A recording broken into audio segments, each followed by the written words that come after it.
So hi everyone, this is Jawas Taufiq, final year MBBS SMCH. आप लोगों ने रीनीट 2026 जिन लोगों ने दिया ही होगा। एंड आई होप एग्जाम अच्छा हुआ होगा।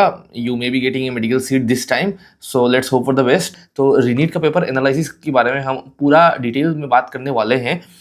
अभी सबसे पहले ये देखो कि मैं आपको पहले ही बता देता हूँ कि पेपर कैसा हुआ था। जितना मैंने अब खुद एनालाइज किया है और दूसरों से सुना है उतना मैं आपको बता देता हूँ। जो बायोलॉजी का पेपर था, the paper of the biology, आप बोल सकते हो इट वाज इजी। मतलब जितना मैंने सुना है paper of biology was easy. Chemistry moderate, आप बोल सकते हो। मैक्सिमम लोगों ने इधर मॉडरेट बोला है या थोड़ा टफ के साइड पे लीनिंग है, पर मॉडरेट ही बोल सकते हो। जैसे नीट 2026 का जो पेपर आया था पहले, उसके मतलब उसके अकॉर्डिंगली कंपेयर करने से मॉडरेट मिलता है। और फिजिक्स का पेपर जो है वो like maximum of the aspirants, and मुझे भी लगा कि it was A tough paper, lengthy paper था, क्वेश्चंस भी ट्रिकी थे। सो हम इन डिटेल देख लेते हैं। देखो, मैंने पूरा पेपर जो है वो मैंने अच्छे से देखा है। अच्छे से देखने के बाद और अच्छे से एनालाइज करने के बाद ही मैं बोल रहा हूँ, ठीक है। सो ऊपर ऊपर से नहीं दिखाया मैंने। ओके, सो नाउ बायोलॉजी का जो पेपर है उसमें स्टेटमेंट बेस्ड क्वेश्चंस काफ़ी सारे थे। 8 स्टेटमेंट बेस्ड क्वेश्चंस थे। एजर्शन रीजनिंग के 2 क्वेश्चंस थे, और मैच द फॉलोइंग के आप बोल सकते हो 11 क्वेश्चन थे।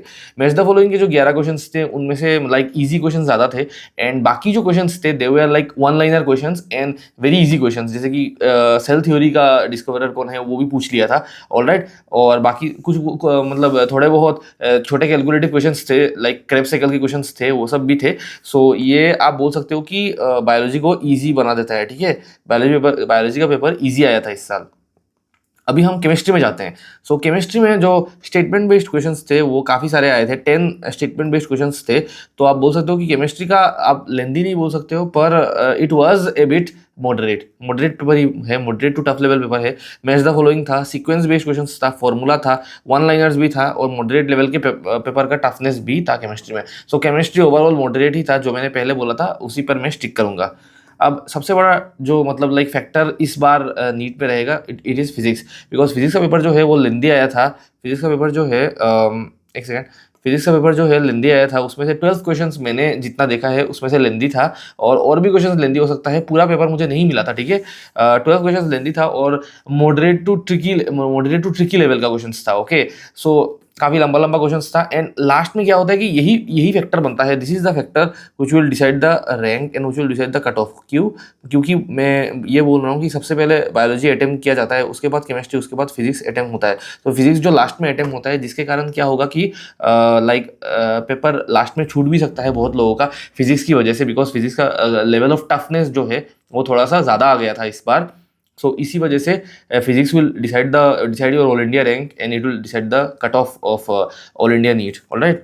सो अभी देखो, रीनीट के साथ मैं एक बार कंपेयर कर लूँगा कि लाइक जो नीट 2026 3 जून को हुआ था जो एग्ज़ाम, उसके मतलब साथ हमारा लाइक पेपर का लेवल कैसा है। सो बायोलॉजी ईजी था और उसमें भी इजी था, ये नो डाउट दोनों का सेम ही है लेवल, आप बोल सकते हो। केमिस्ट्री आप बोल सकते हो कि इस बार जो पेपर आया है वो मॉडरेट आया है, और पहले जो हुआ था it was easy to moderate, आप बोल सकते हो। कुछ लोगों को इजी भी लगा था वो वाला पेपर। ये बायोलॉजी नहीं है, sorry, it was a mistake, physics है। सो फिजिक्स जो है, फिजिक्स का पेपर जो है इट इज़ टफ, आप बोल सकते हो। सबने बोला है टफ है, बिकॉज आपको टाइमिंग भी मैच करना होता है, ऑलराइट। 3 आवर्स 15 मिनट्स दिया गया था। 3 आवर्स 15 मिनट्स दिया जाने के बाद भी बहुत लोगों का पेपर छूटा है, एंड बहुत लोगों का आप बोल सकते हो कि पेपर टफ लगा है, ऑलराइट। और नीट 2026 में जो पहला वाला हुआ था 3 जून में, 3 जून का एग्जाम में, आप बोल सकते हो फिजिक्स का पेपर वॉज मॉडरेट। इस बार काफ़ी सारा ये वाला घटना भी हुआ है, मैंने देखा है कि लाइक बहुत लोगों का पेपर छूटा है बिकॉज वो लोग एंट्री नहीं ले पाए हैं टाइम से। 5 मिनट्स 3 मिनट्स लाइक लेट गए हैं। मुझे नहीं पता, ये सब लास्ट मोमेंट में काफ़ी सारे लोगों का एग्जाम सेंटर चेंज हुआ है। सो इस चीज़ पर एनटीए को ध्यान देना चाहिए।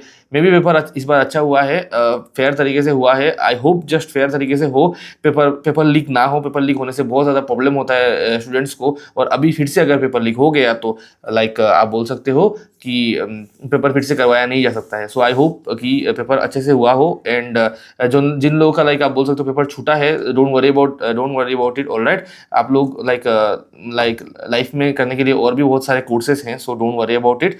एंड मैंने बोला है कि मैं रिगार्डिंग अदर कोर्सेज में भी मैं आप लोगों के लिए एक वीडियो लाने वाला हूँ। So stay tune for that video, alright.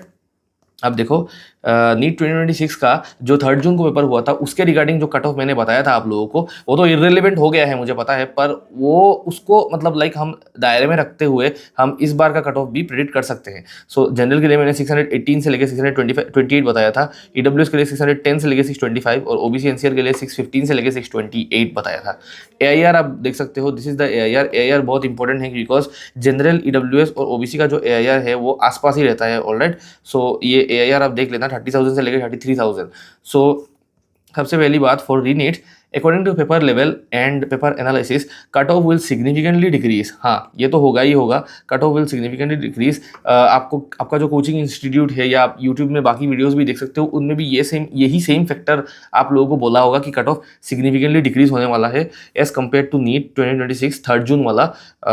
उसके बाद other factors are number of students, number of colleges will remain the same. मतलब इसका मतलब ये है कि जो नंबर ऑफ स्टूडेंट्स है, जो नंबर ऑफ स्टूडेंट्स और नंबर ऑफ कॉलेजेस है वो तो सेम ही रहेगा ना।